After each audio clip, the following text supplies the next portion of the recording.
afternoon, everyone. Great energy. I'm Gayatri Krishnan from Thomson Reuters. How was the session so far? These 2 days, did you enjoy? So much? Then I'm sure you have lots of stories you will go back and tell at home or at office, isn't it? Great. Who doesn't love storytelling? I do. And I want to learn the art of storytelling from Amin. I think every team, every company has a story to tell. It could be an epic story or a vision about the future you want to take to the employees. I think as leaders, we need to recognize employees' efforts, and these contributions need to be tied up into a story. And that's where Amin will tell us how we can do this. A very warm welcome to Mr. Amin Haq from Storywala. Thank you, Amin. A warm welcome from Grace Hopper. Thank you. You look good on that big screen. Thank you. Amin Haq, everybody knows, is a storyteller, story coach and consultant, and is a founder of Storywala company that trains people in art of storytelling.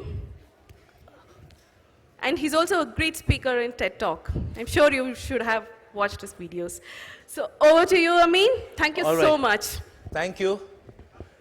You have no idea how nervous I am. Because I had never imagined a day like this.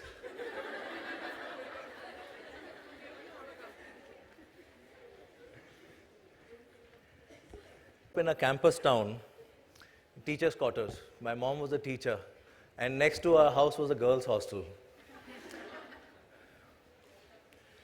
But this is something special. You have no idea how nervous I am right now.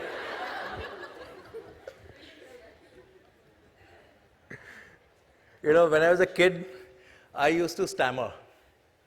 And I used to stammer a lot. Because of which I wasn't confident, I was shy, and I would stay at home, not go out and play with other kids as much as I'd like to. And when I would stay at home, what do you do? There wasn't any TV back then when I was really young, and then when we had TV, we had it later. So I would sit at home and read. And not read math and science. I was just reading stories. And everybody reads stories, but because I wasn't going out and playing as much as everybody else, I am over-indexed on stories as compared to most people. That's a term that you're familiar with, right? Over-indexing. So I read a lot. I read Amar Chitra Katha, and then Indrajal comics, and I read Champak, and I read Chanda Mama. And then I read Famous Five, Secret Seven, then I read some Hardy Boys and Nancy Drews. Yeah, a lot of a lot of people have read Nancy Drews. Yeah, yeah. Oh, yeah. Very few guys admit to that, my friend. But kudos to you. I read a lot of Nancy Drews, and I read some Wilson Boone as well. And this was such an inward journey, right? Reading all of these stories. Grade 7th holidays, I was reading Ramayana. Grade 8th holidays, I was reading Mahabharata, and my mom was really worried. Isko kya ho gaya? So as part of speech therapy, I was enrolled into, I had a tiger mom, and I use that word with a lot of respect because, tiger moms are concerned about the well-being of the kids. So she enrolled me into elocution, debate, drama, theater. And I fell in love with the stage because the stage helped me a lot, and theater helped me a lot overcome my my speech limitations. And now when I look back, I had made the transition from reading stories to telling stories.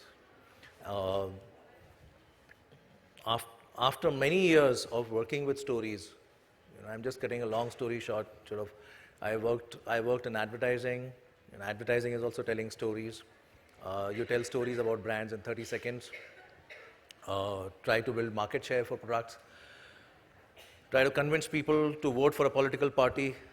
Try to convince people to donate to a particular social cause. So I did that for many years, and I continued doing theater in the evenings. Picked up photography, did a course in film appreciation, and all of these are dots that connect, because all of these are stories. And while I was working with stories, all of these stories, I could see that stories have a lot of power. So much so that in 15 or 20 years, me and my friends, my brothers and sisters in advertising, we'd convinced a lot of beautiful women like you that they aren't beautiful. And the only way they could become beautiful was by using Fair and Lovely. Now, nobody puts a gun to anybody's head and says, go buy that. Nobody does that. Nobody forces people to do that. People who buy into the story go and buy it themselves. We all do that. We bought into that story. It's a 3,000 crore industry. We buy into that story. We go into the supermarket. Our hand reaches out to that tube. We put it into the shopping basket. We pay for it with our hard-earned money, because we've bought into the story. See, we become the stories we believe in. Stories have that power. We become the stories that we believe in. So I said, Sohaib, my God, stories have so much power, and what am I doing, using them in this superficial sense? Why not use them for a much better purpose? So in order to work with schools and train teachers how to use stories in the classroom, I started the Story Walas, and soon, one day we got a call from GE, my first corporate client. There are some people from GE, I was just chatting up with them here, and they said, can you do a workshop for our senior leaders on how to tell stories? And I met their senior HR head, and I said, I've never done this before. Meaning I've worked in consulting, I've worked in advertising, done a lot of presentations to senior guys, but never, and I do storytelling workshops for teachers, but not for managers. They said, all right, no problem, you come. You do whatever you want to do, we'll take a risk. And I'm really grateful to them, because since then our corporate journey started off. That was a workshop for a very senior team of GE Healthcare, headed by a lady, Terry, Wipro Healthcare, right? Terry, and her entire senior management team. And today I'm here in front of this beautiful crowd. This is what we're going to do now. We're going to, I'm going to keep it interactive. There are some bits where I'm going to talk. There are some bits where we'll play a guessing game. There are some bits where you will do some work. Yeah? So let's start off with a game. Have you played word association games? Yeah? It's very simple. For those of you who are not familiar with the idea, let's do a practice round, right? I throw a word at you, and whatever comes to your mind, you say that. And everybody says that, yeah? Whatever comes to you, like quickly, fast, rapid fire, yeah? Amitabh Bachchan.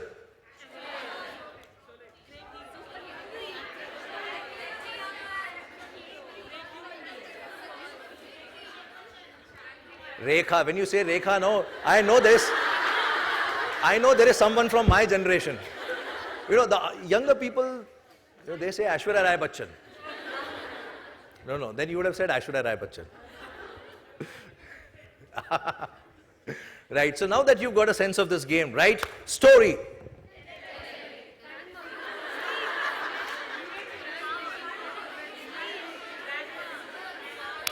All right, here's what I heard. Grandpa, mom, children, school, fantasy, sleep time, childhood, panchtantra. That's what I heard all of you say, right?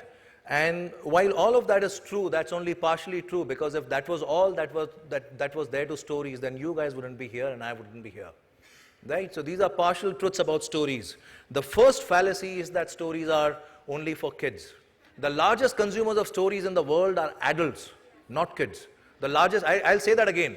The largest consumers for stories in the world are adults, not children. When we read the news, when we vote for a party, when we buy into anybody's ideology, political ideology, when we when we buy products, when we buy goods, when we send our kid to a particular school and not to another school, we are buying into a story, we are being influenced by a story. We watch movies, we read fiction, we read biographies, we watch sports commentary, we follow a particular religion. That's all story. Nobody's come back from dead to tell you which one is true, yours or mine. We keep believing in our stories. Adults are the largest consumers for stories, not children. The second partial truth about stories is the assumption that we make that stories are only fantasy, make-believe, and fiction. But stories, really powerful stories, have changed the world. They're real stories, inspiring stories. Story of Milkha Singh, story of Narayan Murthy, story of Tendulkar, story of a guy who comes from a small town like Ranchi and makes a place for himself in India's cricket team. Story of all the Bansals, right? All the Bansals, right? You know which ones I'm talking about. These are real stories, right? And very inspirational stories. And we assume that stories are only for entertainment. Of course, stories are at the heart of entertainment, but at the heart of great business are also powerful stories.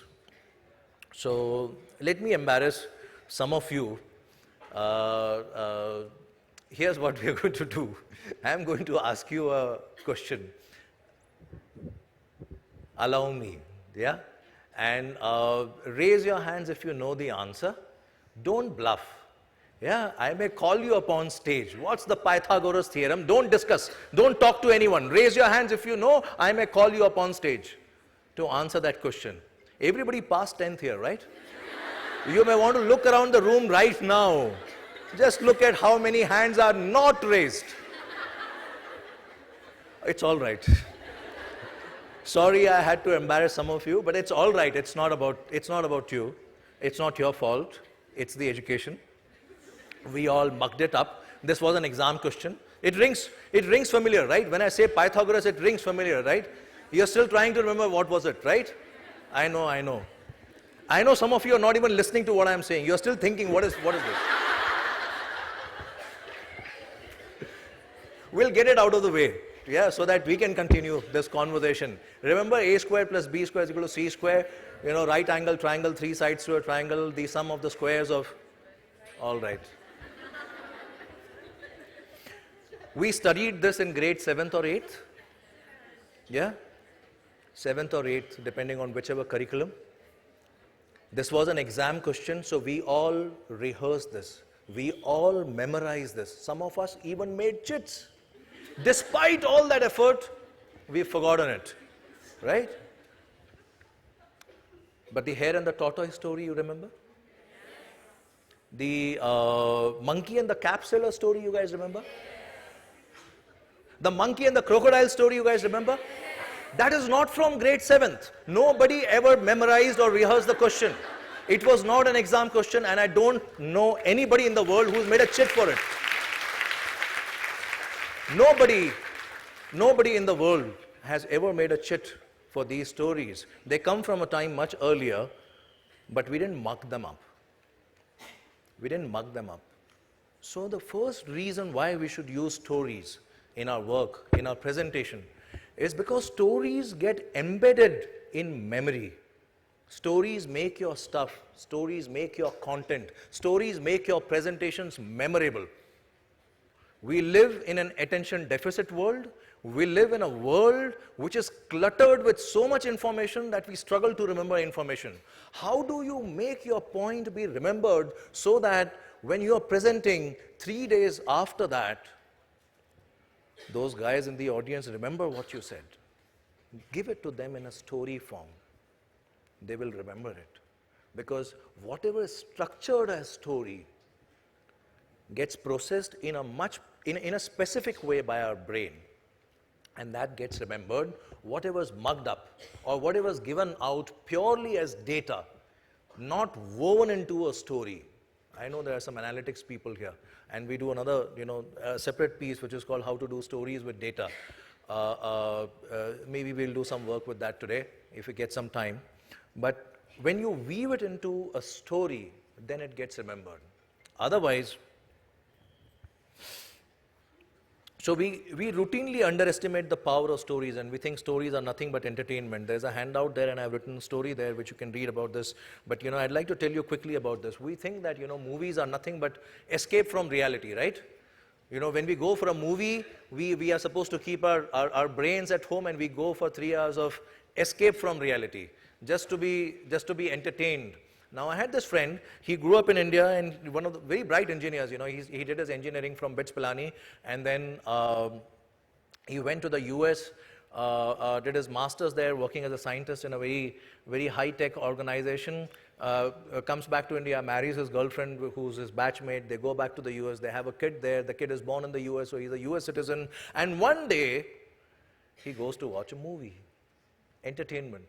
The movie happens to be, and if you remember that film, in that film, it's a film where the story is nothing but story of contrasts. Shah Rukh Khan plays a character called Mohan Bhargav, and Mohan Bhargav comes back to India, and when he comes back to India, he's looking for his nanny, and he wants to take his nanny back, Kaveri Amma, back with him. But nanny is very smart. He says, spend some time here. Thode din yahan ruko bete. And then the entire movie just does one thing. It contrasts the autopilot world in US, where everything is available on tap. Isn't that the phrase we use in IT? On tap, right? Water on tap, electricity on tap, everything. Here you have to wait for the whole day, and there is no power, no water. And he realizes, what am I doing with my education? And why don't I use my education to make the lot of my country better, and decides to stay back. My friend, he was there in this hall, movie hall in the US, watching the story and crying. Adult, crying, weeping, buckets of tears. And then he has a conversation with his wife 2 days after that, a very difficult conversation. It's not easy to convince your wife. You don't have a job, you want to go back to India. And he quit, came back to India, no job, very successful entrepreneur, runs a company called Scan Cafe in Whitefield, employing 600 people here in Bangalore and in Bhutan. A story can change the course of your life. A story can change the course of your life. We routinely underestimate the power of stories. Routinely underestimate the power of stories. Since a lot of women here, I'd like to tell you the story. About 8 months ago, there was an article in Times of India, Bangalore, where there was a girl, and she walked out of a marriage that was soon going to happen because of a ruckus that happened on their engagement day. They threw a party for the groom side on the engagement day, and they served chicken biryani, and the groom side said, "Chicken biryani? You must be insulting us. We deserve nothing less than mutton biryani." Do you remember this news article? You remember that? Yeah, and that girl sort of walked away from that. We all know that, but where did she get the courage to do that? 3 days before that, she'd seen a movie called Queen.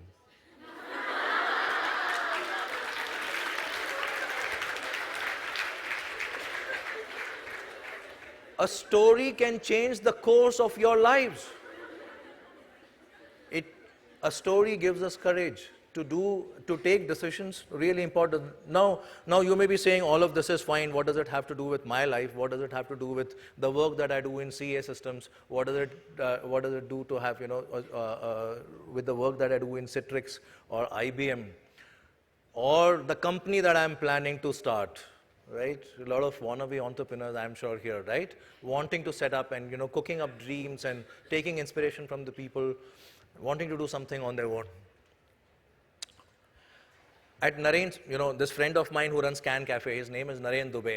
At his house, one day I ran into another batchmate of his. He's a partner at Helion Ventures. Helion Ventures is a venture capital firm. He said, "Amin, what do you do?" I said, "I tell stories. Bachchon ko kahaniyan sunata hu." He says, "Can you train some of our investee companies? The founders of these companies, they need to raise funds and they need to tell a good story." I said, founders of these firms, like, these young guys who start these startups, what's the connection? So he said, "Let me explain this to you. Have you been reading Times of India lately?" I said, "Yes, every day. What's the point?" He said, "Have you seen these full page ads for for Snapdeal, for Flipkart, for Amazon, sometimes 3 sheets, all of them together, before you get to the news, right? So he says, do you know how much it costs? You know, I'd worked in advertising earlier, so I know how much it costs. Anybody knows how much it costs? You know, one full page, all editions of Times of India, 6 crores per day. Per day. Per day. So he says, you see this battle that is going on? This battle is battle for survival, and this is not going to be won only by building good products. This is not going to be won. This battle is not going to be won only by having a range of products, good services. The guy with the deepest pockets is going to survive this battle. The last man standing. You have to have enough cash in your pockets. And here's how these guys stack up. You've got the global leader, Amazon. You've got the second guy here, Flipkart. And there's the Chotu company here, Snapdeal, raising money disproportionate to their size. How are they doing it? They are telling a wonderful story. Deep pockets, very important for survival in business. You remember what happened? Taxi for Sure. Taxi for Sure got bought out by Ola, deeper pockets. Taxi for Sure ran out of their money. Have you heard of this guy called Masayoshi Son? Masayoshi Son is the founder of SoftBank. SoftBank, you would have heard of SoftBank. Nikesh Arora from Google joined SoftBank. SoftBank is one of the world's most successful venture capital firms, private equity. They make investment in startups. They were in India recently to invest in Snapdeal. They've invested in Ola. So a journalist from the Economic Times catches up with Mr. Masayoshi Son, who started this company, and he said, what's your investment strategy, sir? How do you invest? And he says, let me tell you a story. And he talks about Jack Ma. Jack Ma is the founder of Alibaba.com. Yeah, and you know this, that the venture capitalists, they are into speed dating. Yeah, not of the kind you're thinking. Speed dating entrepreneurs. Yeah, they speed date entrepreneurs. They meet a lot of entrepreneurs, right? And entrepreneurs have to do an elevator pitch and tell them a story. He says, the day I met Jack Ma, I had already met 20 other entrepreneurs. This is the 20th guy I was meeting. And everybody had their presentations. Everybody had their revenue projections. Everybody had their plans. This guy didn't even have a laptop, leave alone business projections. But I could see a passion. And he spoke with passion. He just had a scratch of paper with him. But he spoke with passion about his dream. And when he spoke, I could visualize that dream. His dream of making every Chinese guy an entrepreneur, giving them window to the world to be able to sell their products. Within 5 minutes, I stopped him and I said, take my money. Hundreds, thousands, millions of dollars. This is how investment decisions are made today. Today. This is not from 1920. This is not from 1740. This is how investment decisions are being made today. People buy into dreams. You know, when you join a startup, you're buying into a dream. If somebody cannot tell the story of that dream, why would you want to join that? Because we all work for a purpose. And that purpose is best narrated by leaders in the form of a story. Now, this is not to say that we don't take decisions based on data.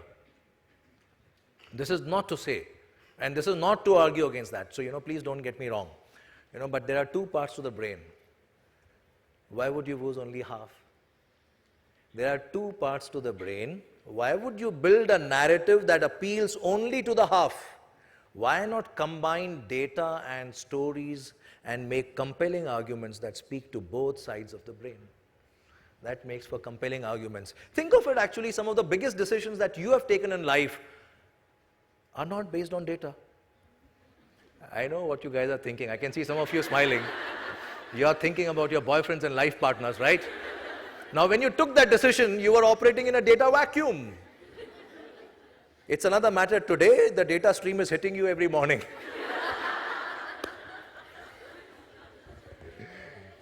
But your mind is a storyteller. It was telling you that story that me and him is going to work out well. Your mind is a storyteller. When he was investing into the company, his mind was telling him a story as he was listening to somebody else's story. Our mind is a story machine. It responds to stories. Employees respond to stories, and they decide to quit a very successful company from yesterday's times and join an unknown company taking a risk.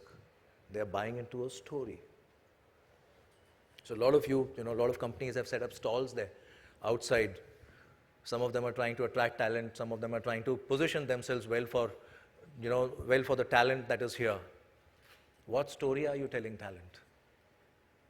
For almost 40 years, HR guys have been going to campuses and telling a certain kind of a story. We are so-and-so company, we set up operations in 1990 in India, we are present in 60 markets, these are the products, these are hero products, etc., etc. That's your story, that's available on the net. What's that guy's story who's sitting there listening to that pitch? He wants to see his story. Where is Rahul going to be 20 years from now? Tell him Rahul's story. Where am I going to be? And we are still using old methods of telling stories when we are pitching our company at campuses, when we are pitching our ideas to investors, and when we are pitching our story to our potential life partners. So what's a story really? And this is what we are going to do. We are going to workshop this. So I'm going to play a video, and some of you may have seen this, but we'll see this with new eyes today or in a new context, and then let's have a conversation about. So what I'd like you to do is to take a look at this video and tell me what are the principles of storytelling that you derive from this. So we'll derive it together. Yeah, I'm not going to spell it out for you. There is no slide after this where I'm saying, these are the 6 things that, you must do in a story. We'll derive it, we'll talk about it.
What did you do to my sign?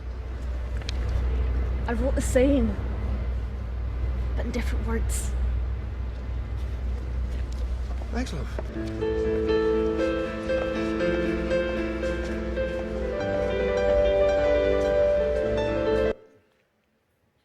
All right. Let's talk. So what are the principles of storytelling that you can derive from this? Yes, ma'am.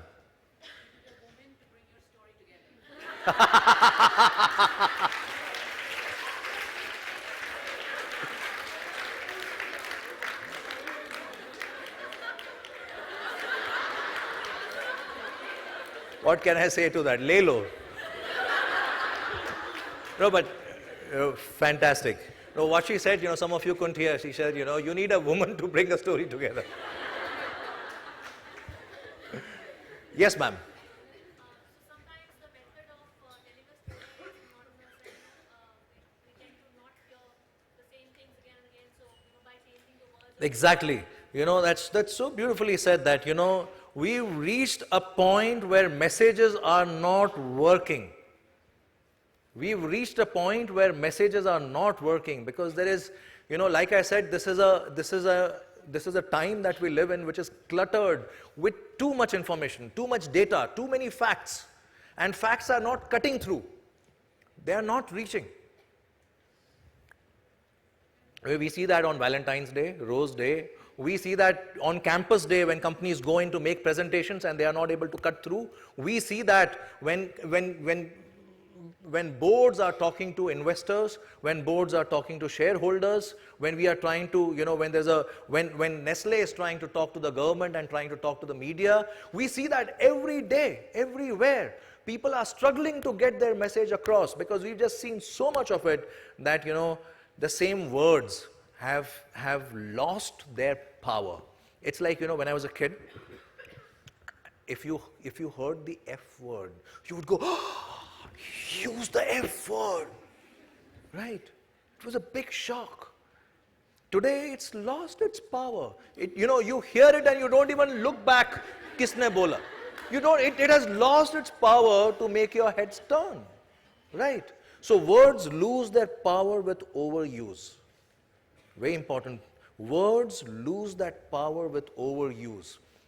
10 years ago, when we were making case studies in IT, 8 years ago, when we were making case studies in IT, we were using virtualization. It's coming out of our ears now. Virtualization. What are the other words which are coming out of our ears? Cloud. Big data. They're losing their power. They're not cutting through because, our clients, are seeing the same kind of case studies from A company, B company, C company, D company. They are not being innovative in terms of the usage of words. So, I would say that truth alone doesn't make a story. Truth, facts, data, they have to be told well. So the first, and thank you for that, the first, I'll offer you a simple definition of storytelling and we'll build on this further. But you've led us to this point, which is story is two things. Story is truth, but truth alone doesn't work in today's world. It needs to meet well told. And when good content meets wonderful articulation, then it becomes a story. How do you learn articulation? Unfortunately, most of us in India grew up speaking in our mother tongues, and today the business of, business is conducted in English. And therefore, a lot of us think in our native tongues and then, then speak in English. But you have to build vocabulary. And you have to look at metaphors, because metaphors work really hard, and we'll look at that. But you have to build vocabulary, and some of the simplest ways to build a vocabulary is to subscribe to websites like awordaday.com, who will send you a new word in your mailbox every morning with its pronunciation, with its usage, with its etymology, with synonyms, antonyms. But you don't learn a language like that. It comes to you in your inbox. Then you have to use it throughout the day.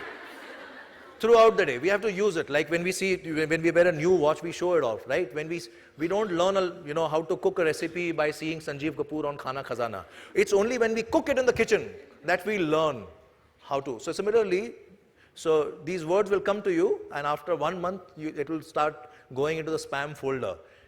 The way to build a vocabulary is very simple. To speak and say, for me. But for you to do, you have to spend 1 minute on it every day, reading that mail and then using the words throughout the day. Yes, ma'am. So articulation is important, I agree, but I also feel that what is more important is to connect your story to the audience in a manner that resonates with them. And absolutely, in this case, because it's an emotional connect. It speaks to the heart.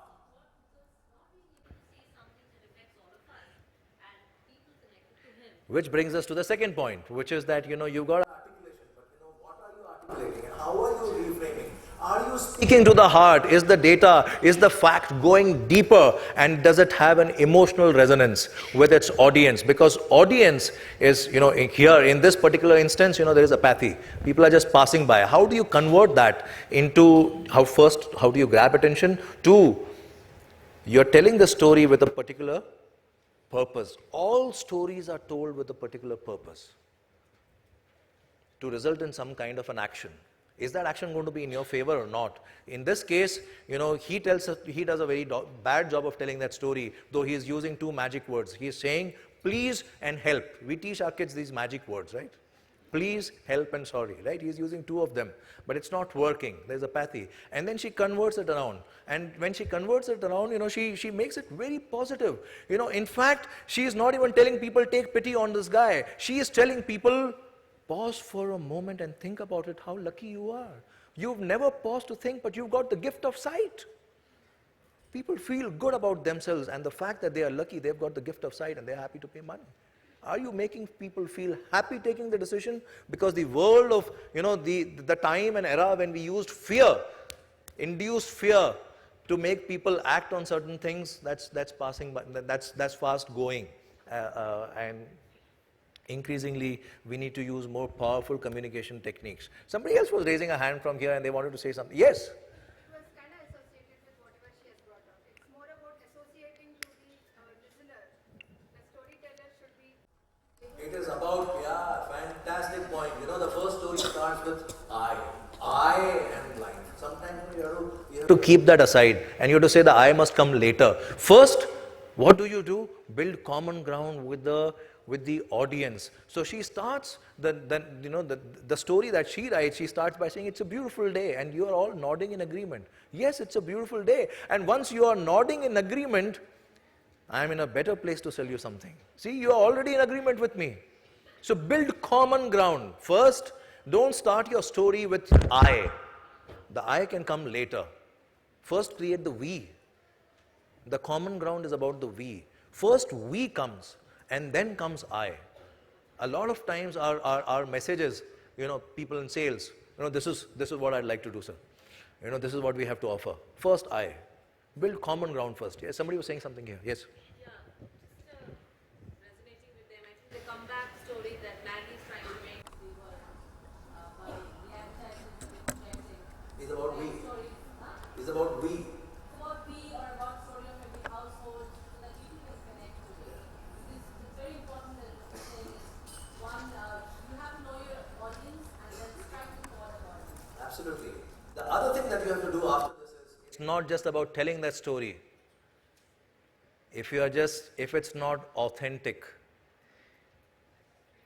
it's not a story. We have another word for it. That's called lying. Stories have to be lived. They have to be embodied. Right? When Narayan Murthy said, I have a certain kind of value system, then you start flying economy. You can't say something and then not do it. Then you fly economy. You have to live that story. You have to embody that story. Chetan Mani, founder of Reva, drove that car, and to establish the point that, this is a comfortable car, at the back seat, he sits in the back seat. He's a very tall guy. Driver sitting in the front, he sits in the back seat. You have to embody that story. You have to live that story. Living that story. And Pepsi guys, if they are caught drinking Coke, right? You have to embody that story. If you think that your brand is great, then you have to show that throughout. So start embodying your story, because then only, a story is nothing but, a truth well told. This first point is truth. It has to be authentic. It must be embodied. It must be lived. Otherwise, it's going to be caught out. If there's no truth, then it's falsehood. And in life as well as in business, people get caught out. Sahara Shri, languishing in jail. Right? We've seen enough examples like that. When your story is not authentic, eventually it gets caught out. Enron, another example. Lots of them. Stories are also about emotional transportation. Like I said, stories are told with a purpose. So you have to be clear what is the purpose that you are telling the story for. And a good way to do that is to think of it like this. Think of your audience as, what they think right now, what they believe right now is point A. That's what they think. Point B is where you would like to move them. Right? And how you take them from A to B with truth well told, authenticity, is your story strategy. So that's what I mean by emotional transport. Right? That's what leaders do. You're sitting here, you're apprehensive, should I join this company or not? And I'm telling your story, point B for me is sign on the dotted line. There is an investor, he doesn't know, he is not sure. 4 men started up a women's fashion company called Woopler. What do these guys know about fashion? Should I invest in them or not? Anybody uses Woopler here? Fantastic app, women's fashion app called Woopler. Right? 4 boys started it. And he's thinking, what do these guys know about women's fashion? That's point A. What are people thinking about you right now? Point B, I want to get that check. How do you move from point A to point B? That's your story strategy. And one way to do that is if you guys use templates, right? When you write presentations, when you use templates, our research has found, we found this, that do yourself a favor. First slide on the template should be a question to yourself. What is the point B of this presentation? And when you start answering that, we've seen presentations become 30% lighter. So spare your audience, do them a favor, give them shorter presentations and keep focused on point B. Ask yourself the question, what is the point B of this? Let me give an example of how do you move people from point A to point B. This is a story from 2011. There is this library that you can see. This library is in the city of Troy in Michigan. And this library was going under. It was a bad year, 2009 to 2011. Very bad year. Tax collections were really low. And therefore, the people, the people of the city, they had to make some hard calls. Everything could not be supported. So they said, let's keep with the essential services and let's close down with the library. But this was not an ordinary library. This was a 50-year-old library, an award-winning library, a library where, people had spent their childhood, and now they were taking their kids. Was there a way to save this? The only way it could have been saved is if people of the city voluntarily agreed to pay more tax. Now that's an oxymoron, right? Voluntarily agreeing to pay more tax. Where does that happen? But it was not like, people had to pay 10% or 20%. Not even 5%, not even 4%, not even 3%, not even 2%, less than 1% if they paid, they could save this library. Now that's a really small amount, right? So the people who were concerned about the library, they said, let's have a vote, and all the people of the city will come and vote, and we are going to win this vote, and the library will be saved, we can save this. But there was a problem. The mayor of the city was from the Tea Party, and the Tea Party is famous for being anti-tax. So they said, no taxes, say no to taxes. And they started running a campaign. Now this library was doomed. Or was it? What really happened? Real story? Let's take a look at this. There once was a beautiful, busy, award-winning library. Unfortunately, times were hard. The city of Troy, Michigan no longer had enough money for its library, so it scheduled a vote asking the townspeople to approve a small tax increase. This angered an anti-tax group known as the Tea Party. Well-organized and well-funded, they started posting Vote No signs, mailing flyers, and making noise. They dominated the conversation, changing the topic from library, books, and reading to taxes, taxes, taxes. With no money and an election less than a month away, the library needed help. They needed something attention-getting, audacious, maybe even vile. So we decided to form a group of our own and started planting signs around town that said, vote to close the library August 2nd, book burning party August 5th. The idea of book burning is bad enough, but gleefully making it a party, well, that angered people enough to send them to our Facebook page. You people are sick. This is disgusting. Reject the wackos. Vote yes. But we didn't stop there. We created videos. Imagine this times 200,000. How cool is that? Posted on Twitter. The Troy Library might be short on money, but it has books to burn. Created items for sale. A book bag. How ironic. We placed newspaper ads, created check-ins, posted flyers, and lined up entertainment. You guys are booking a band? People became enraged. Why would you burn books, idiots? This is horrible. Cheap imbeciles. What the is this world coming to? We should burn your signs instead. Complete and total this idiots. is really just pathetic. Jerks. They posted their own links, shared with friends, debated the merits of libraries and the audacity of burning books. The conversation spread from Facebook to city council meetings, from newspapers to TV. It grew from local to national, even international news. Once it reached a fevered pitch, we revealed the true intent of our campaign. A vote against the library is like a vote to burn books. And people started posting, tweeting, and reporting all over again. In the end, we had changed the conversation completely, from taxes, taxes, taxes, to library, library, library. And on August 2nd, the yes voters, voters who don't normally turn out to vote, turned out at levels 342% greater than projected. And the library won by a landslide. The town's library, its beautiful, award-winning library, had been saved.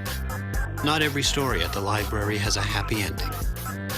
Fortunately, this one did. So, it's a good example.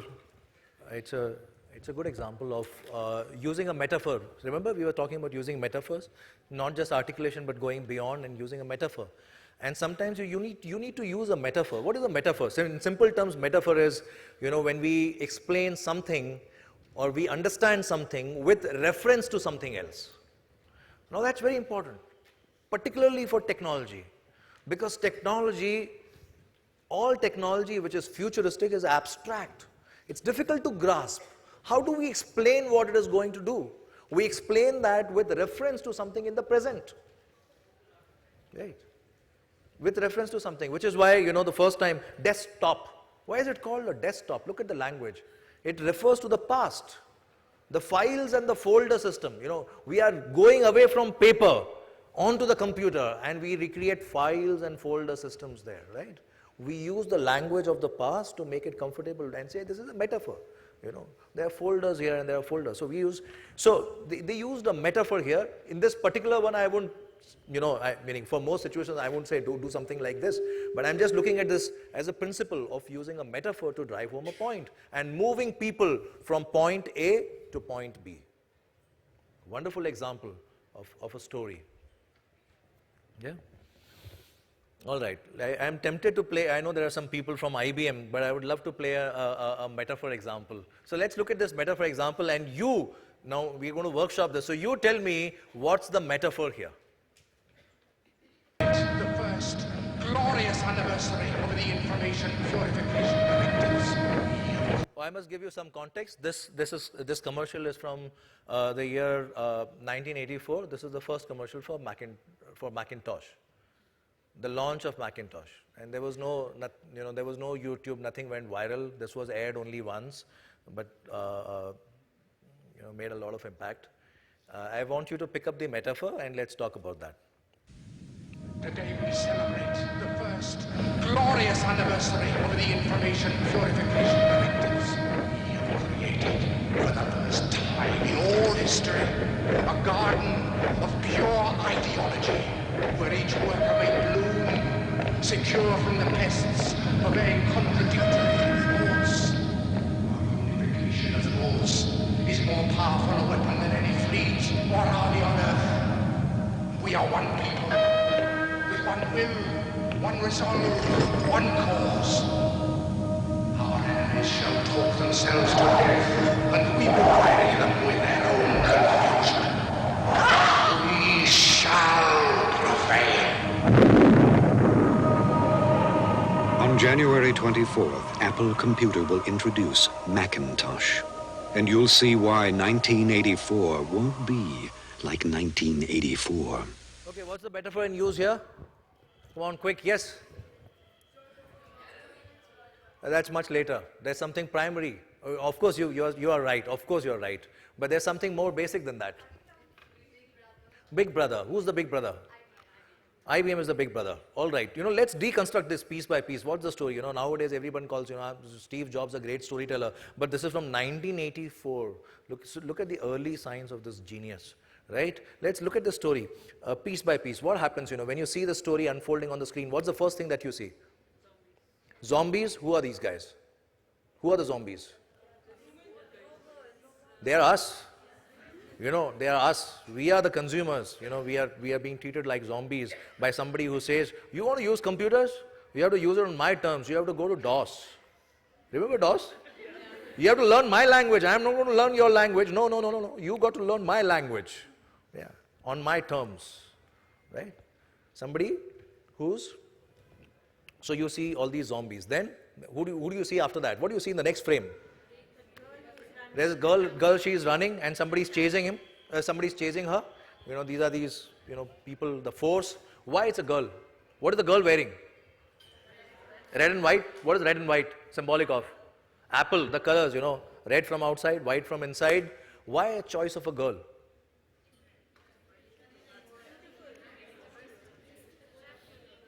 What's the answer to that industrious design? Design is feminine. Masculine, black box, square, feminine design, deliberate choice, huge man versus this woman, powerless, or the weaker one, bringing down the, what is that? What does she do? What does she do? What is that? That's a very old story. He's not telling you a new story. He's telling you a very, very old story. There are very few stories.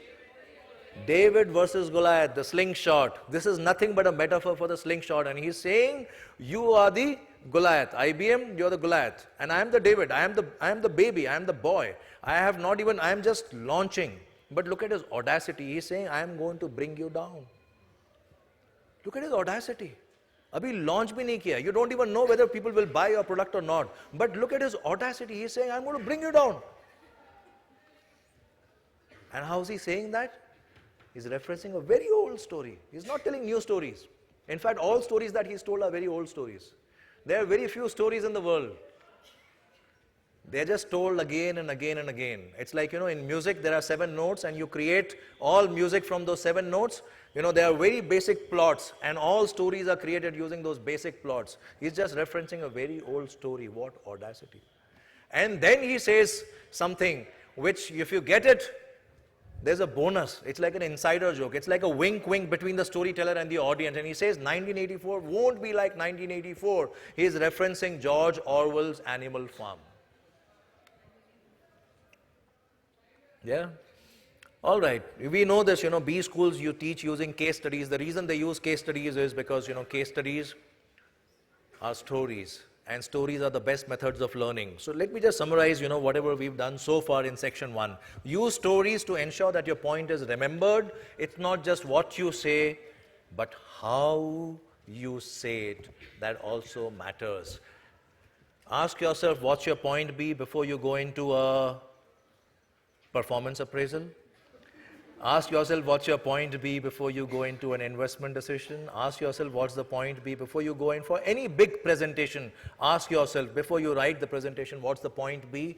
Remember, good metaphor goes a long way, and stories are nothing but simulation. We learn through stories, like we learn through simulators.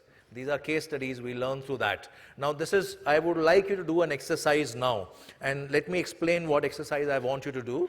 I want you to pair up with the person who's sitting next to you. So all of you form pairs. That should take no more than 2 seconds. Everybody is in pairs now? Oh, there are a lot of people standing there. Just form a pair with the person who's standing next to you. Yeah? And if there's an odd number, then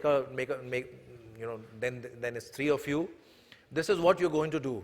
You are going to tell your friend who's sitting next to you a story about the proudest moment of your life. Right? Now there may be, let me explain this. Don't start. Let me explain this. It's fun. Now you may think that there are many proud moments. Which ones to choose? Choose one from them. Yeah? It could be from the last 5 years of your life. It could also be from the first 15 years of your life. It could be from the professional life. It could be from your personal life. When I say the proudest moment, it is something that's deeply significant for you. It's something that holds special meaning for you. It's something that reaffirms life for you, right? That's proudest moment for you. And when you share it with that person, don't share it as an event. Don't say the proudest moment was in 2011 when I got promoted and I became the vice president. That's an event, right? Narrate it as a story. So, she wasn't there when that happened in your life. But can you bring it alive for your friend? How old were you when this happened? Which city were you in? Who did you rush to share this news with? What was the weather at that time of the year? Can you bring it alive for your friend? Not answer all of these questions as if ticking these off, but bring it alive for your friend. What I mean by that is, let me give an example. There's a lady, when we were doing this exercise, she said, the proudest moment of my life was when I became a mother. And somebody said, how can that be? It's just a normal event. Millions of women around the world become mothers. And she said, no, let me explain it to you, why it's significant to me. She said, me and my elder sister, we are just 2 sisters, we have no brothers in the family. My elder sister, she's 10 years elder to me, she could not conceive. She could not conceive, they kept trying, and they were in their late 40s when they realized that, no use. They gave up, but it was too late for adoption then. They loved kids, I love kids, my parents love kids. When I got married, I was very clear. In the first year, I wanted to have a baby. But when I got married, I realized that I couldn't conceive. So for 10 years, we did the rounds of infertility clinics. 10 years, we did the rounds of infertility clinics. After 10 years, when I got pregnant, within a few weeks, I miscarried. Second time I got pregnant, I miscarried. Third time I got pregnant, I miscarried again. Fourth time when I got pregnant, I was bedridden for the first 3 months of my pregnancy.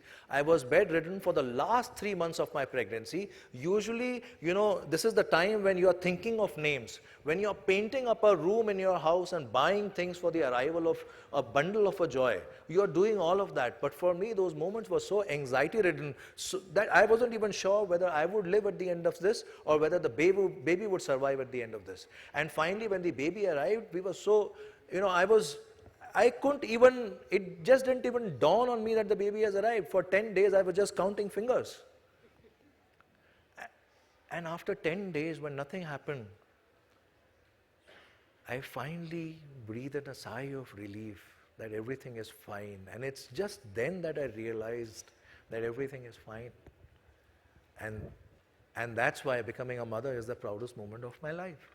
So that's what I mean. Don't narrate an event. Share a story.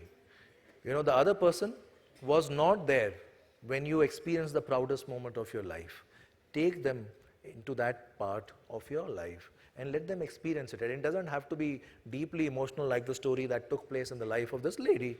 It could be a funny incident as well. It could be something courageous as well. It could be a moment when you crossed your comfort zone and did something that you weren't comfortable, or you did something that nobody expected you to do. It could be something like that. Yeah?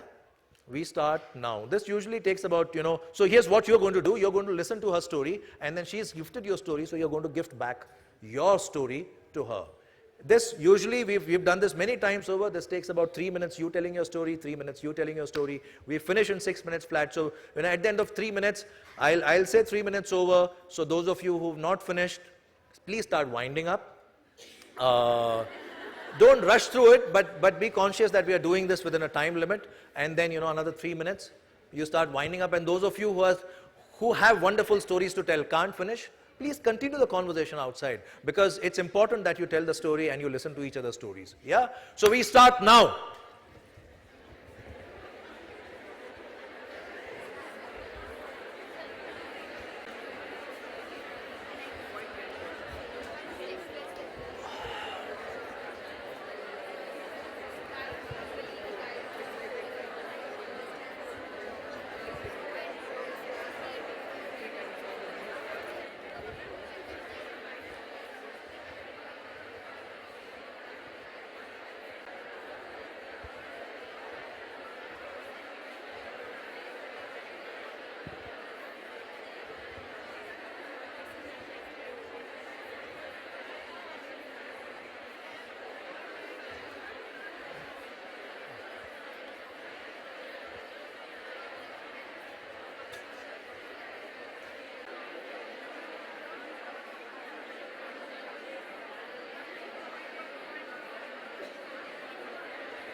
Could you start winding up, please?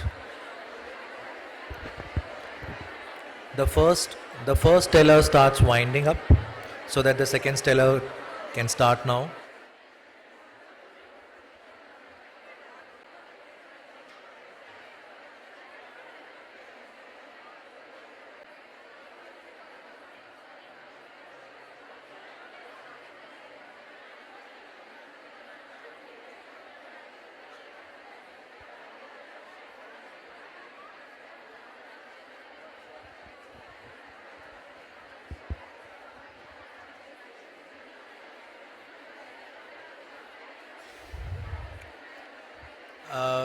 Those of you who are done could just give me a signal that they are done so that I get a sense.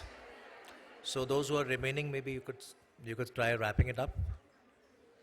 Okay, most of you are done. So most of you are done. So this is, what I'll do is request those who are still not finished with the story to pause it here and continue with the story afterwards, after the session. I'd like to hear from some of you, the listeners. How was the experience for you? Listeners. You were a listener. All of you were listeners. Not of listening, the experience of listening to that story. How was that for you? Some of you? Yes, ma'am. You start empathizing with that. Yeah.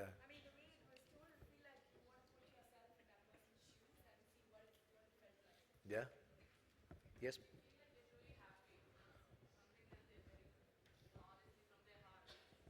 Who was that? And do you know her? No? Okay. Yes? You're able to. Do you know her from earlier?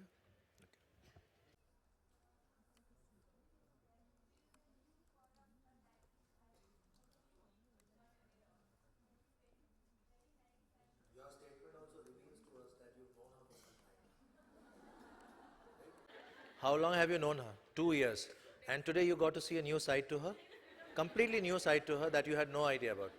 Now we've done this exercise with people in companies where you're doing it in one organization and people have known each other for 5 years, 10 years, and you get to see a facet to each other that you didn't know existed, right?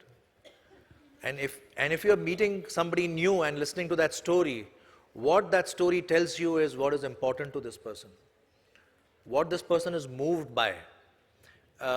For some of you, not for all of you, but for some of you, were you also in your emotional zones while listening to this? Some of you were close to tears, or meaning not literally, but close to tears, literally as well. Yeah, yeah, yeah. That happens. So these are very significant moments for you, right? For the first time, you get to know what's really important for this person, what moves this person, what are they made of. If you have stories where, people faced obstacles, where people face difficulties, you get to know what stuff are they really made of. When we are recruiting people, we are not asking them to tell us their stories. We are using selection criteria, which is filtering device. We use filtering devices, but we are not finding out what is this person made of. Only stories reveal that to us. So you see, we don't use it in recruitment. We don't use it in many other daily walks of life. But a story in 3 minutes reveals to you more about this person than anything else. Yet we spend years working along with our colleagues, not knowing what moves them. How do we build teams? Not by playing Kho-Kho. Meaning, this entire industry that has sprung where we go and, we do outdoor activities, that's good. I like outdoor activities. Somebody's paying for that, I would love to do it. Teams are not built like that. Teams are built when you understand each other and what moves you, when you connect with each other, when you are moved to tears by each other, when you've shared their proudest moments, when you shared moments from your life and you bared your souls and revealed yourself. Because when you reveal yourself, you are vulnerable.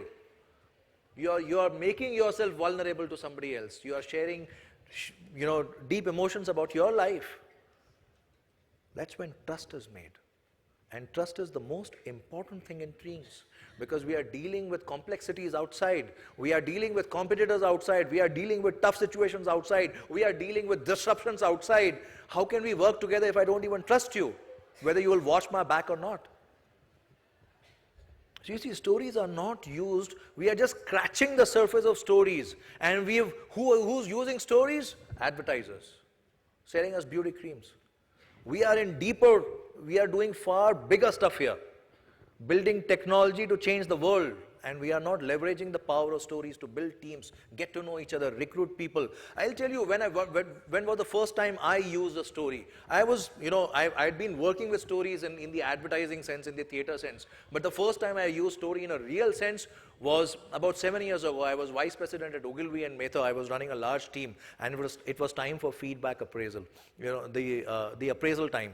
And I was meeting team members one by one. They were all coming to me, and I had a band. So this was not like, you've decided the amount and you're just having a fake conversation. We actually had a band, narrow band, say between 12 and 17, and you had 12 and 15, and you had a conversation with the person, and then you decided what was the number. So I was operating with that band, and I was meeting team members one by one, and everybody came, and we would talk about, what is good, what is bad, what needs to be improved, what are your focus areas for your personal life, etc., etc.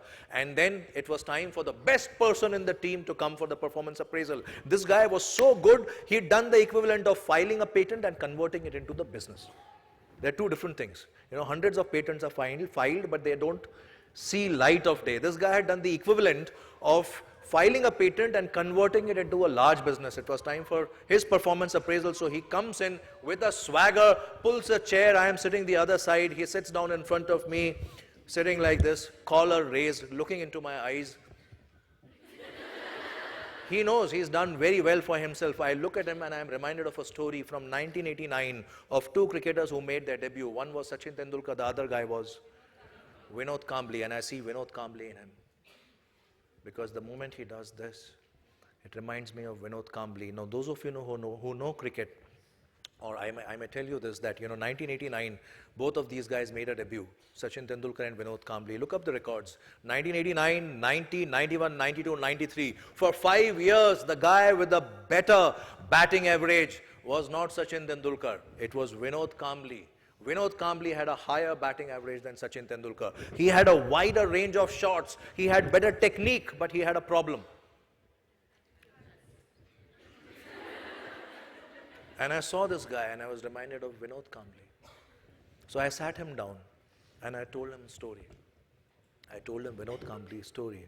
As bosses, we also have to practice what is called tough love. You can't be winning popularity contests. You have to practice tough love, right? Out of concern for the people, you have to give them what is best for them. So I sat him down and I told him that story, and I'm happy to report to you that he continues to be a Tendulkar. And there are many reasons for that. One is his own innate talent. The second is that he moved to the right places, worked on the right opportunities. But I'd like to believe that the story also played some part in him remaining grounded and anchored. When was the last time you used the story while doing feedback, while doing performance appraisal? Stories can be used, they are very powerful devices. They can be used everywhere. So reflect upon your own life. Look at the stories. You just reflected on your own lives, and now you've got a story for your story bank. That story reveals something about you. It's your personal character trait. Leaders need to tell their own stories, because leadership is autobiographical. People don't just work for companies, people work for people. That is why when bosses quit, people go. That is why when key account managers move, accounts move. People work with people, not just with organizations. Your personal story is an important one. Reflect upon it, write it, craft it, and tell it well, but make it authentic. But tell it well. Let people know who you are and why you behave in that way. It's important to tell your story.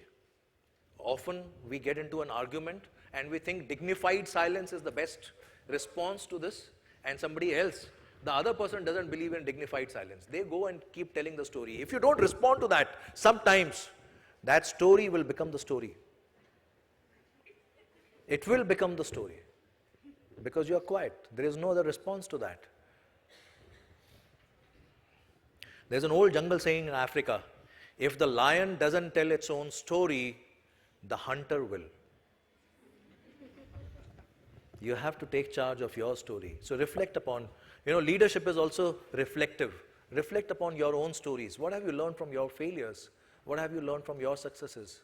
What have you learned from your proudest moment? What kind of a person does that make you? And share it with your team. So a lot of people ask me, where to find the right story to inspire action, and how to craft and tell that story well. So I'll spend the next 10 minutes giving you some examples of those stories, right? Today we live in a world which is full of disruptions. And where are disruptions coming from? Look at this picture. This is a picture from 1900. Do you see any car in this? No, right?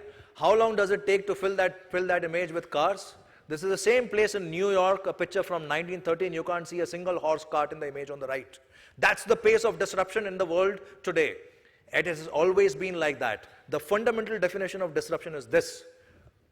It's surprisingly fast.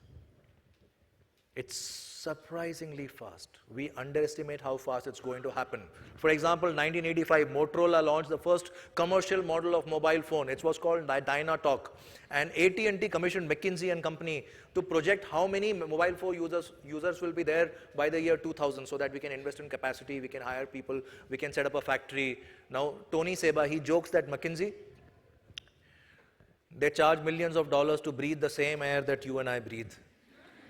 And then they come back with a number, and that number is 900,000. 900,000? The actual number was 109 million. They were off not by percentage, and these are experts, right? The best consulting firm in the world, off by a factor of 120x. That's disruption. And that disruption, I have added something to this definition from Tony Seba, that typically disruption happens from outside. We are surprised by it. Take automotives. Who's disrupting the automotive industry? Not General Motors, Toyota, Ford. Who's disrupting it? Tesla, Uber. Outsiders. Who's disrupting coffee? Not Nescafe, the global leader in coffee. Retail players. Starbucks. Right? Retail players. Nescafe trying to play catch up. If you go down Brigade Road, you'll see Nescafe Cafe trying to play catch up with Starbucks. Already too late. Disruption happens from outside. We are not able to see it coming. And these are tech leaders who are not able to see disruption coming. Right? They are pioneers. They are the people who set up companies, and they are not able to see how fast disruption is changing the very nature of their business, of their industry. So how do you take people on a journey of change, and what stories do you tell people when you are taking them along? The first thing that, so you're sitting with your teams and you're trying to get them out to move out of their comfort zones. What do you tell them? Let me gift you a few stories over the next 10 minutes.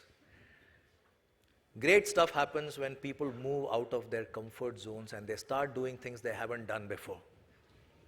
I've done this exercise many times over with people. I say, what are your favorite Shah Rukh Khan movies? Typically, they have Dilwale Dulhania Le Jayenge, and after that, they say two things or three. One, they say Chak De, second, they say Swades, and third, they say, they talk about a movie called Kabhi Haan Kabhi Na. Right? They are their favorite movies. Now, he's worked for 30 years or 25 years in cinema, and he's remembered for stuff that he has done when he moved out of his comfort zone. Memories are created, and great moments happen when you move out of your comfort zone, when you move out of Switzerland, when you move out of Yash Chopra camp, right? Virendra Sehwag, he made his debut. He made his debut for India. He batting at number 6, and when he made his debut, he scored a century. Batting at number 6, he scored a century. Now, when that happens, you don't want to move from number 6 to any other position. But Saurav Ganguly, he was a brilliant captain, wonderful leader. He spotted an opener in him and he said, I want you to bat at number 1. He said, no. Main nahi bat karunga number 1. See, very quickly we get trapped into our comfort zones. All of us get trapped into our comfort zones. If you read the Times of India, if I throw the Hindu at your doorstep, you'll run after me in your morning clothes and say, Bhaiya, mera newspaper. Comfort zone. Habit forming. Brand of coffee, brand of cigarette, brand of liquor that you drink. Habit forming. Habit forming. We get into our comfort zones. But great stuff happens when we move out of our comfort zone. Virendra Sehwag moved to number 1. The most destructive opener in the world. Tell stories and move people out of your comfort zones. Move yourself out of your comfort zone. Think about it. What's your comfort zone? Stories give you the way. And when people move out of comfort zone only when they let go of the past. You have to let go of the past. If you hold on to it very strongly, then how will you create new? InMobi didn't start off as InMobi. They started off as, fill in the blanks. They started off as M-Khoj, mobile-based search engine. They were called M-Khoj. Let go of that past. Billion-dollar unicorn today. Snapdeal didn't start off as Snapdeal. You know this. They started off as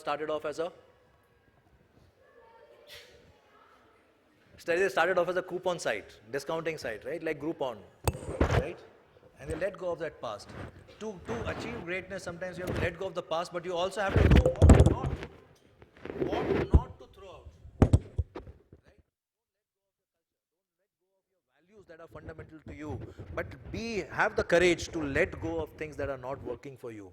Practice what is called RAD analysis. You know that, right? RAD analysis, Brahma, Vishnu, Mahesh. One, retain, acquire, destroy. Retain what works, acquire what you don't have, destroy. Shiva, very important in business. Retain, acquire, destroy. Yeah? Let go of the past. And great things happen when you stop being afraid. When you take risks. Because, all of you here, technology people, women in computing, for this world, what is the biggest thing that you would place a value on? Innovation. The biggest thing that would place a value on? Innovation. What is the fundamental condition for innovation? You do something new. The moment you do something new, you're getting out of your comfort zone. The moment you do something new, you are likely to fail. If you've never cycled before, try cycling. If you've never gone into a swimming pool, get into a swimming pool. Try doing that. You're going to fail. You need a mindset of fearlessness to be able to do it. So you have to let go of your fears. Then only new happens, then only innovation happens. You look at the child that learns how to walk, right? That guy, transitions from crawling to walking, and feedback kicks in immediately. Don't do this. 360-degree feedback. Performance appraisal system comes in and says, hey, why don't you specialize in crawling? You can become the best crawler in the world. Don't do this, don't. But that guy has got noise cancellation headsets on. He keeps walking, he keeps falling, he keeps getting up, he keeps falling, he keeps getting up, keeps falling. That's how innovation happens. You let go of your fear and you do things. So, imagine, if, your partners, if they've never made a chapati, if they were to make a chapati, what would happen? Terrible, right? But you applaud them. He'll make it once again. This time it will be better. And you applaud them. Do we have those cultures and organizations where we applaud failure? Where we applaud failure.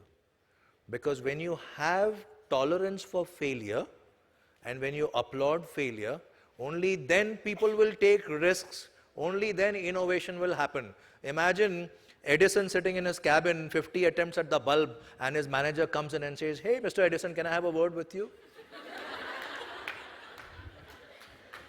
You got innovation. Right? You got innovation like that? Ho gaya fir.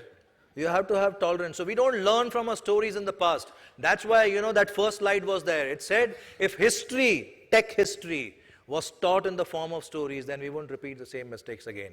So learn from that history. I have gifted you a lot of stories. I'd like to gift you one more on innovation, and then I'd like to close, keep 5 minutes or 10 minutes for Q&A. How do you build your bank of stories?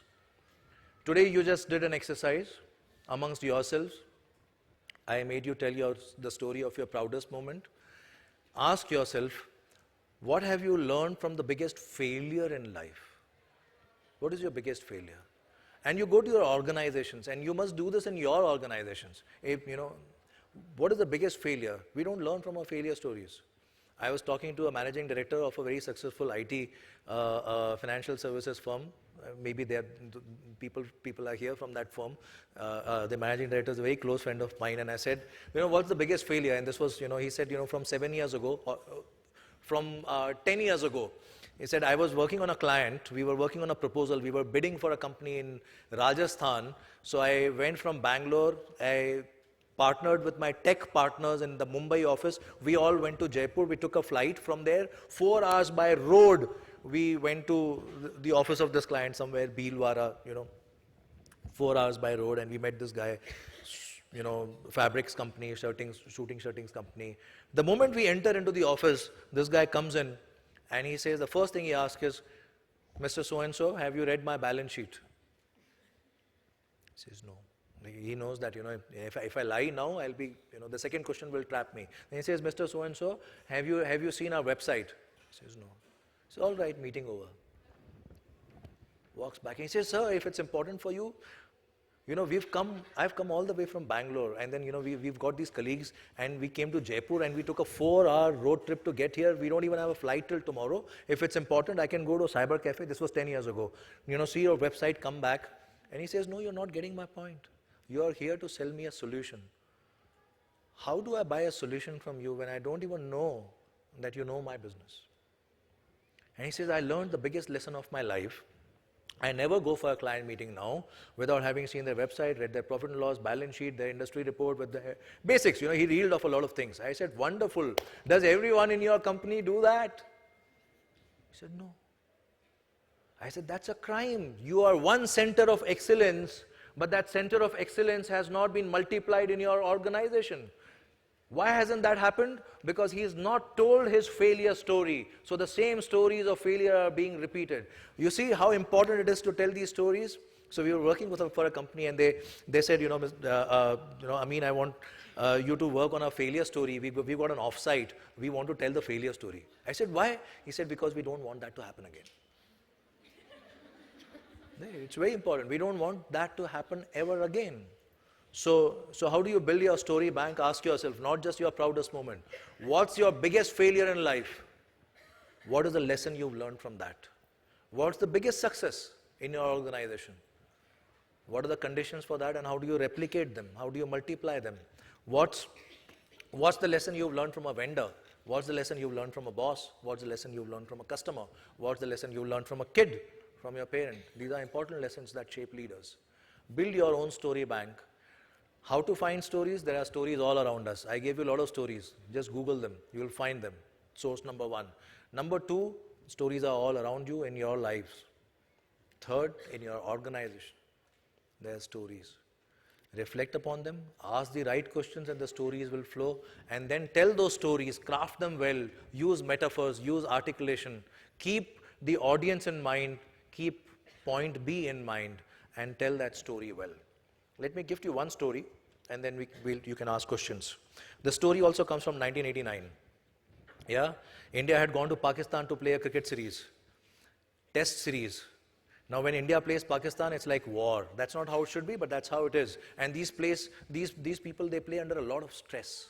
If you think there's a lot of stress at work, you have no idea how much stress these guys have. In 2007, when India lost to Pakistan, Dhoni's house got stoned. You know, if you screw up at work, that doesn't happen. That's what we do to our heroes. So India had gone to Pakistan for a 4-match test series, and this is how it plays out. The first test ends in a draw. The second test also ends in a draw. The third test also ends in a draw. What does it do for the fourth one? It makes that the decider. Whoever wins this will win the entire series. Now the fourth test has begun, and there are 2 innings in that. The first inning is level. Both the teams are level. The second innings, Pakistani bowlers have crushed India's batting, and India's score is 38 runs only for 4 wickets, which is like saying most of India's team is back in the pavilion. Who's responsible for this? 2 of the best bowlers in the world, Wasim Akram and Waqar Yunus. And they are bowling so well, they are in a zone. You know, India's opener, Krishnamacharya Shrikant, back in the pavilion. Mohammad Azharuddin, back in the pavilion. Ravi Shastri, back in the pavilion. And at the other end, Navjot Singh Sidhu standing there, and he is watching one by one everybody go back.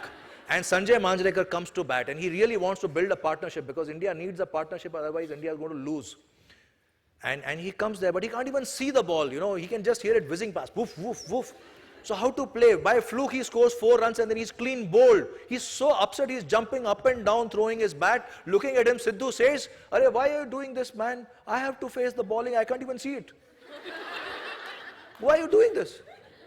Aaram se baitho tum jaake." And it is at that time that out comes to bat a 16-year-old boy. And he takes stance, and the first ball from Waqar Yunus hits him on the nose, and he's bleeding profusely, he's flat on the ground. And Sidhu tells the story, he says, you know, I took one look at him, and I said, he's gone. Ye to gaya. And then people surround him, commentators are talking whether 16-year-old should be allowed to play a sport like this. License hona chahiye, jaise minimum age.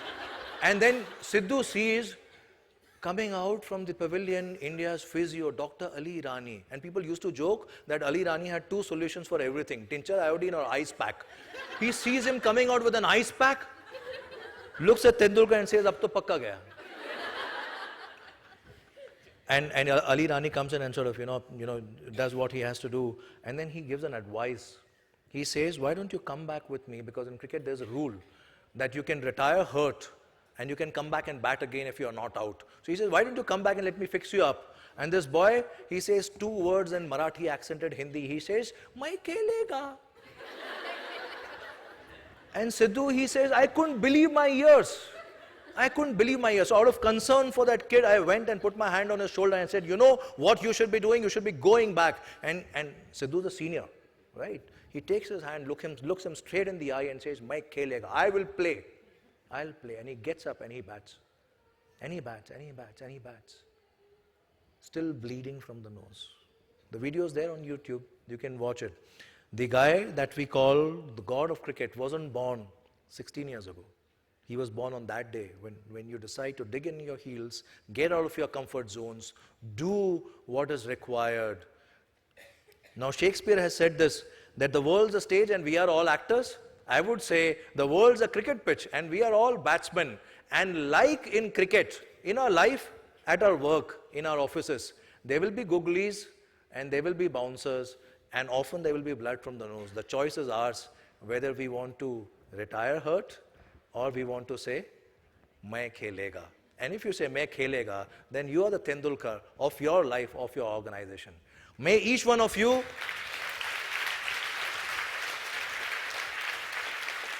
thank you. May each one of you be a fantastic storyteller. May this session, may it have been a wonderful trigger for you to explore your own stories and think about stories and how to leverage them at work. More importantly, may each one of you be a reflective practitioner and a wonderful human being. All the best to each one of you. I'm happy to take questions, 2-3 minutes, so I can take 1 or 2 questions. And if there are none, then I'm happier. Yes, ma'am. You were saying something? All right. We are all happy then. Thank you so much.